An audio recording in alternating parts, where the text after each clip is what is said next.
শুভ সকাল প্রিয় বন্ধুরা। আজ আমরা ফুকেট ইন্টারন্যাশনাল এয়ারপোর্ট থেকে ব্যাংককের সুবর্ণভূমি ইন্টারন্যাশনাল এয়ারপোর্টে যাচ্ছি। ওখান থেকে আমরা পাতায়াতে চলে যাব। ফুকেট ইন্টারন্যাশনাল এয়ারপোর্টটি আমার কাছে সবসময় খুব ভালো লাগে, কারণ এটা অনেক গোছালো এবং অনেক ছিমছাম, অনেক সুন্দর এবং সর্বাধুনিক।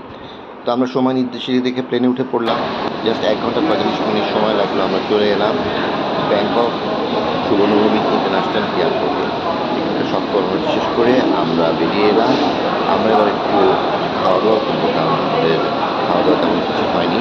এই একদম বের হয়ে এক্সিটের আগে ম্যাজিক ফুড নামে একটা এয়ারপোর্ট রেস্টুরেন্ট আছে, সেখানে গিয়ে আমরা কিছু সকালে নাস্তা সারলাম। এখন প্রায় দুপুরের কাছাকাছি। সকালে নাস্তা বলতে আর কি বলবো, প্রায় দুপুরে খাবারটাই খেয়ে নিলাম এখান থেকে। এখানে হালাল রেস্তোরাঁ দেখে আমাদের হালাল খাবারের অর্ডার দিলাম, সেটাকে খেয়ে নিলাম। আপনারা যদি প্ল্যান করেন ব্যাংকক এয়ারপোর্ট থেকে পাতায়া যাবেন, তাহলে এই ম্যাজিক ফুডে এসে খুব কম খরচে কিন্তু এয়ারপোর্টে হালাল খাবার খেতে পারবেন। যাই হোক, আমরা বাসে উঠে গেলাম। আমাদের বাসে থেকে বাইরের দৃশ্য দেখতে দেখতে আমরা কখন যে পাতায়া চলে এসেছি সেটা খেয়ালই করতে হোক। জানিয়ে দিয়ে আমাদের ব্যাংকক এয়ারপোর্টে আমাদের খেতে কত টাকা লেগেছিল। ব্যাংকক এয়ারপোর্টে আমাদের পার পার্সন লেগেছিল মাত্র 180 বাট করে খেতে। তো সাদা ভাত, গরুর মাংস এবং সবজি। যাই হোক, আমরা পাতায়া বাস থেকে নেমে অল্প দূরত্বে আমাদের হোটেল হাঁটা পথ, আমরা আমাদের হোটেলে পৌঁছাই। আমাদের হোটেলটির নাম ছিল জান্নাত হোটেল। এটি একটি 3 তলা বিশিষ্ট হোটেল, একদম পাতায়া বিচের কাছেই।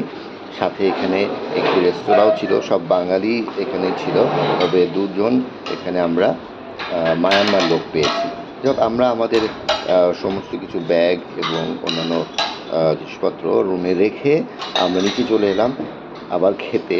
এখানে খাওয়া দাওয়া করা দরকার, প্রায় সন্ধ্যা হয়ে আসছে। তো আমরা খাওয়া দাওয়া সেরে এখান থেকে আবার বের হব ঘুরতে। যাই হোক, হোটেলটা খুবই সুন্দর। বাঙালি ছাড়াও এখানকার অনেক মানুষ, অনেক দেশের মানুষও খেতে আসে, পাকিস্তানি, ইন্ডিয়ান লোকরাও খেতে আসে। এখানে খাবারের মেনুগুলোও দেওয়া আছে, সবই একেবারে খাঁটি বাঙালি খাবার। এখানকার মালিকও বাঙালি, এখানকার স্টাফও সবাই বাঙালি।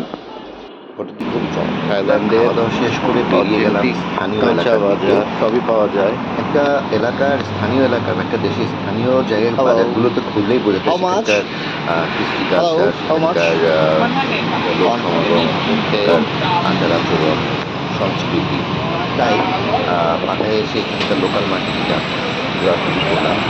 এখানকার লোকাল বাজারগুলো দেখলাম আমাদের দেশের মতোই তরি তরকারি পাওয়া যাচ্ছে, বিভিন্ন রকমের শাকসবজি আছে। এছাড়াও তারা গুটি রেশম পোকা বা অন্যান্য পোকা জাতীয় বা এই জাতীয় খাবারও খেয়ে থাকেন, এটা আপনারা অনেকেই জানেন।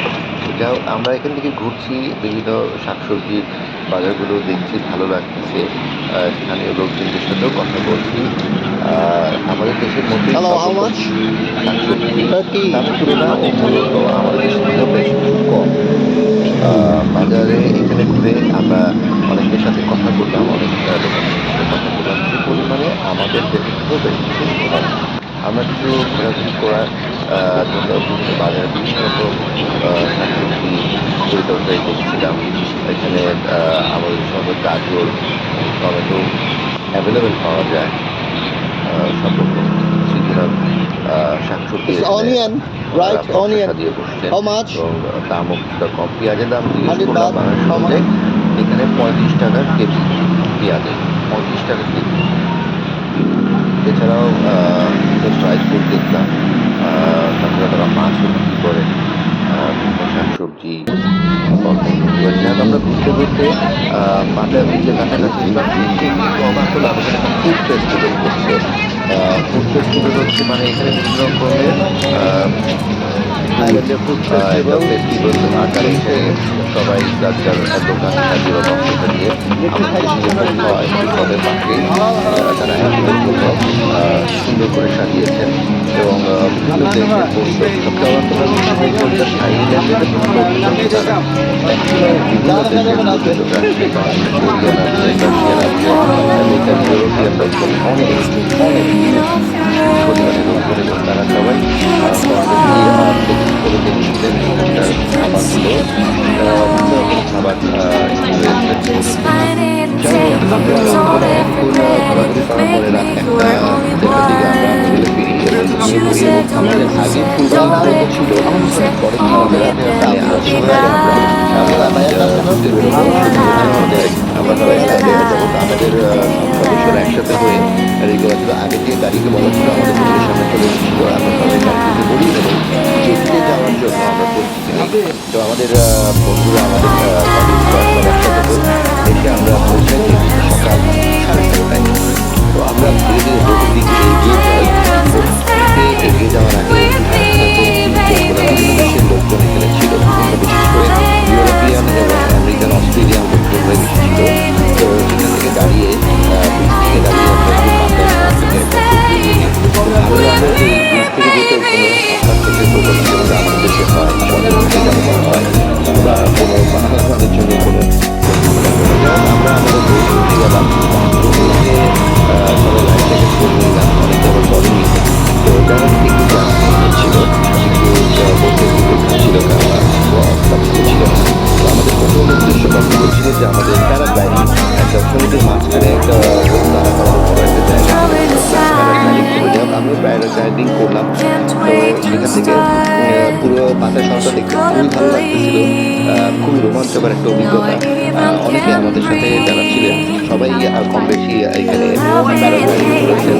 প্যারাগ্লাইডিং করতে এখানে প্রতি জন্য 1000 পাত্র লেগেছে। যাই হোক আমরা ওখান থেকে চলে আসি আবার কোরাল আইল্যান্ডের একজন শহরটার মতো আছেন সেখানে। অনেকে স্কুটি চালিয়েছেন, অনেকে পানিতে কোচিং করেছেন। এখানে অনেক বাঙালিদের দেখা হলো যারা বাংলাদেশ থেকে এসেছেন। এই সমুদ্র সত্তায় এখানকার অ্যাক্টিভিটি শেষ করে আমরা আবার রওনা দিব আমাদের পার্লামেন্ট সিটি উদ্দেশ্যে। আমাদের সারাদিনের ক্লাস শেষ করে বিভিন্ন জায়গায় ঘুরে কোরাল আইল্যান্ড ঘুরে আমরা চলে এলাম আমাদের হোটেলে বেরিয়ে গেলাম সবাই জনপ্রিয় একটা জায়গা। বিভিন্ন দেশে বিভিন্ন বয়সের পরিচয় আছে, বিভিন্ন রেস্তোরাঁ রয়েছে এখানে। তবে কোরাল আইল্যান্ড ঘোরার সময় আমরা কিন্তু আমাদের এজেন্সির মাধ্যমে আমরা ইন্ডিয়ান রেস্তোরাঁ আমাদের দুপুরে খাবার শেষ করেছিলাম। তার পেট কিন্তু এখন মোটামুটি ভরাই আছে, তারপরে ঘুরে দেখতেছি পাখিরা কিন্তু একদম ভিন্ন বিভিন্ন বয়সের বিভিন্ন দেশের লোকজনরা আসেন, বিভিন্ন রেস্তোরাঁয় খাওয়া দাওয়া করেন, অ্যাক্টিভিটিস এখানে হয়। তো আপনারা বাংলাদেশ থেকেও যারা আসেন তারাও আসতে পারেন, তারাও এখানে ঘুরতে পারেন। তো যাই হোক আমরা ওয়াকিং স্ট্রিটে বের হয়ে একটু সামনে দিকে চলে আসি।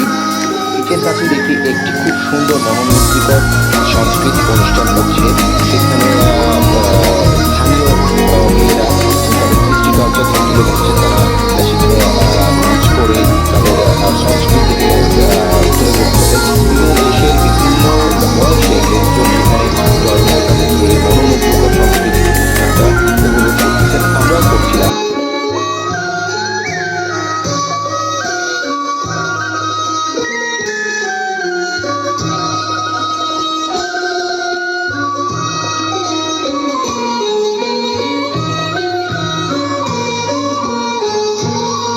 যাই হোক এই রাতের এই সুন্দর সংস্কৃতি সন্ধ্যা উপলব্ধি করতে করতে আমরা আস্তে আস্তে আমাদের হোটেলের দিকে ব্যাক করতে থাকলাম, কেননা কালকে আমাদের আবার ব্যাংককে ফিরে যেতে হবে। সে পর্যন্ত বাই বাই, আল্লাহ হাফেজ।